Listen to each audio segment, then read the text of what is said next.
Привет из Сингапура. С вами передача «Голубь мира», где разбираем крутые навыки. Спрашиваем на английском, отвечаем на русском. Подтягивайте язык или смотрите перевод в тайм-кодах. Let's talk about coaching and let's start with the definition. Maybe I will start not from definition, but about joke we just before our recording spoke with Maxim. I was missing, I was spelling wrong this word, and I start to say coaching, and Maxim correct me. Coaching is like divan. By the way, divan по-польски это будет ковер. Coaching, this is the way when you don't know what to do on your job, on your business, on your family affairs, or some other kind of sphere of your life, you ask someone who is more experienced than you to give an advices. And there are several ways. First, you ask the question and get a short answer.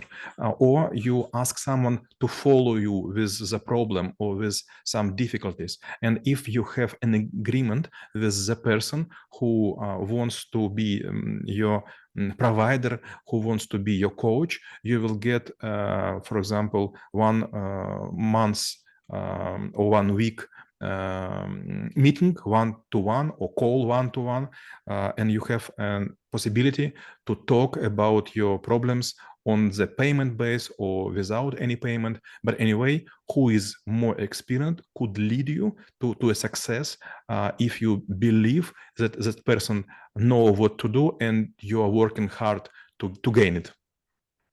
And what are the fundamentals of the skill of coaching other people? You know, it's not so easy. When I was working in Alpha Bank in Russia, I was asked, I agree to coach some people who wants to have my coaching.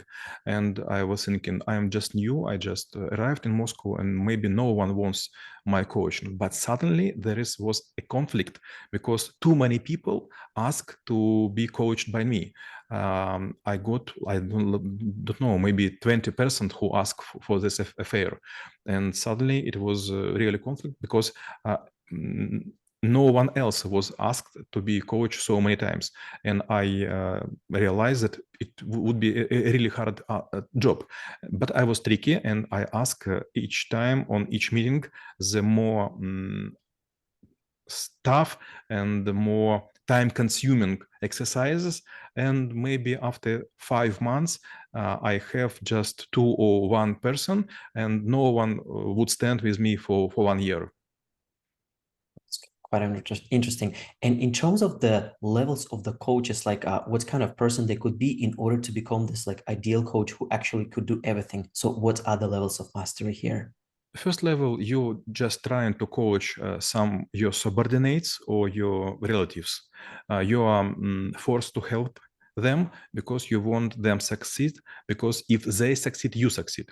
Second level, when you help for people who have several layers between them and you. This is more efficient because you can grow people. And the third level, when you do not ask someone, but people come to you and say, come on, Maxim, can you please be paid? And on this base, can you be my coach? And if you fit for the requirements, for the task, you could help people to grow faster. And in terms of the mistakes that people actually, it will be, I want to ask the question from the two sides, for people who actually search for the coach and for a coach who actually will be training people. So what are the common mistakes they made there? The main mistake people who wants to be coached, this is как бы in hidden way ask for help, for example, to be promoted. But from other side, the main mistake from person who are trying to be coach is to create from the person the man or woman which которым ты бы хотел быть, но у тебя не получилось.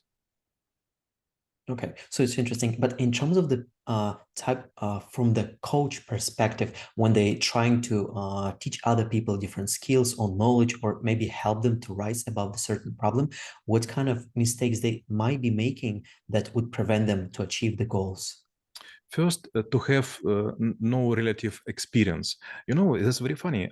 I was working in business for 30 years, and for me, it's really, really ununderstandable why people saying that I was working in company for 3 years and I have an experience and I could help you. You know, to help someone, maybe you should be like 25 or 30 years older. So you should be from the previous generation. So this would be reasonable. And also you should prove that you have success. For example, if you want to be a programmer and I was head of programming firm, okay, it's good. For example, you want to be казначей, и я, допустим, был казначеем в крупной компании, это тоже разумно. Но иногда люди берутся в целом помогать, и знаете, иногда они прикрываются страшными словами. Они называют там распаковка или упаковка личности, работа с архетипами, еще какие-то вещи. И иногда они приплетают к этому psychological stuff. Это вообще неприемлемо, понимаете? Нужно четко отделять семейные дела, психологические дела или бизнесовые дела.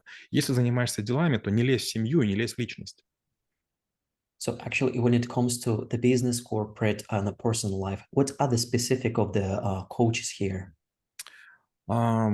Let's start from the personal life. A lot of women, they ask coach to help to build relations. And this is really funny because a lot of these coaches are already divorced. They have 1 or 2 kids and they divorced. I couldn't imagine when married woman would help to another women's to help to build relations. А если мы говорим про спорт, тоже это более-менее понятно. Если у человека есть proven success, for example, Olympic medals or some sort of каких-нибудь там уровней, там мастер спорта, заслуженный мастер спорта, тоже все очевидно. В бизнесе I would give such an advice. Use coach when his or her business 10 times larger than yours. And when in terms of like the personal life, I would say personal development, whether it makes sense to true yourself through a different experience in a short period of time so that you can have like a different perspective, different ways of thinking, so that at certain point of time, you might not be the coach, but at least you could be a capable person who could give a different type of the recommendations to others.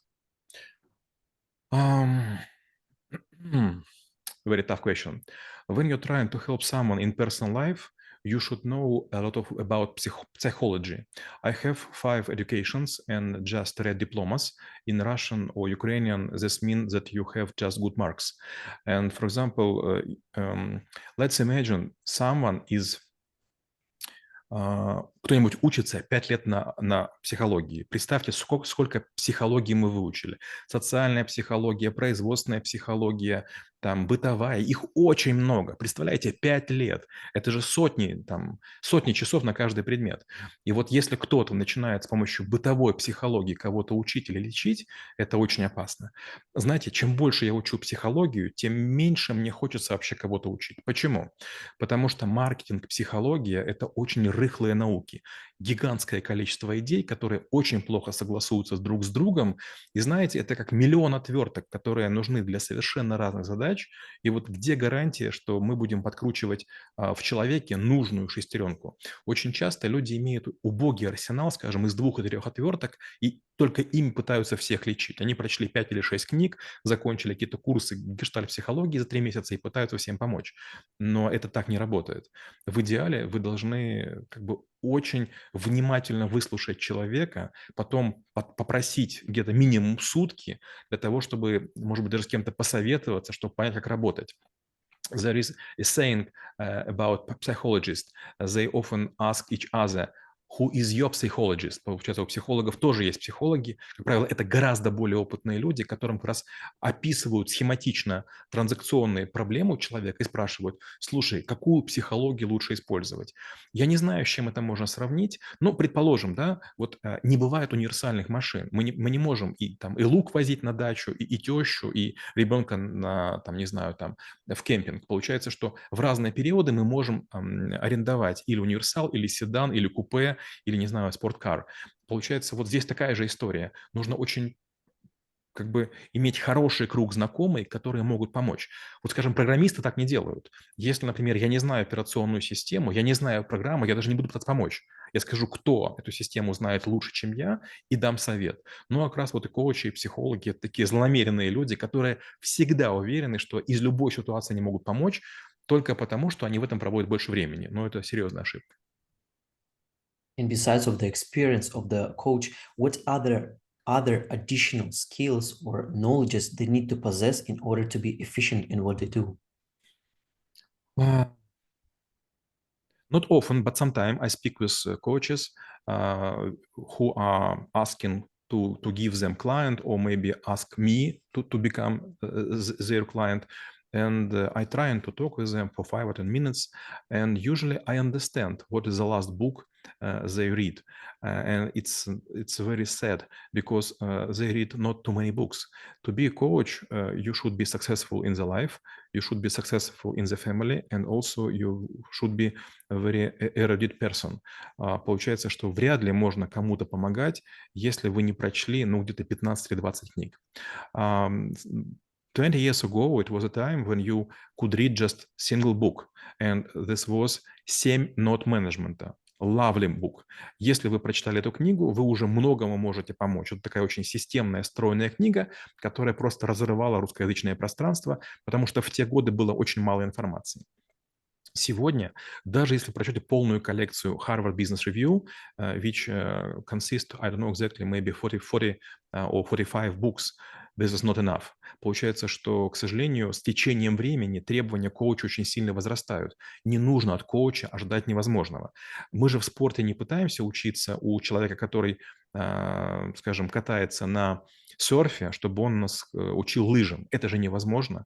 Но почему-то вот в бизнесе каждый сверчок считает, что он агроном. Каждый суслик считает, что он агроном.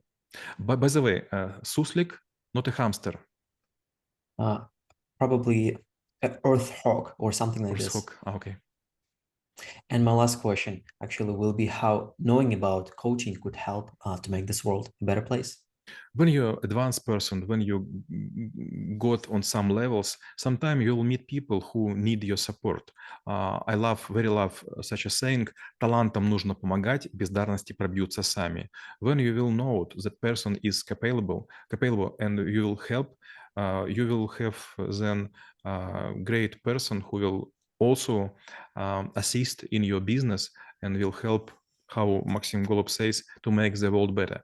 So when you are thinking that you don't need to be a coach, this is a huge mistake. Sometimes you could help people to grow, and it would help to another people to grow. There is a saying: leader is not the person who leads, but leader is person who create another leaders, who create another leaders who is leading. Поэтому именно к таким людям нужно обращаться, а не к сусликам-агрономам. А мы рассмотрели навык коучинг и чем он полезен именно вам. Всем мира.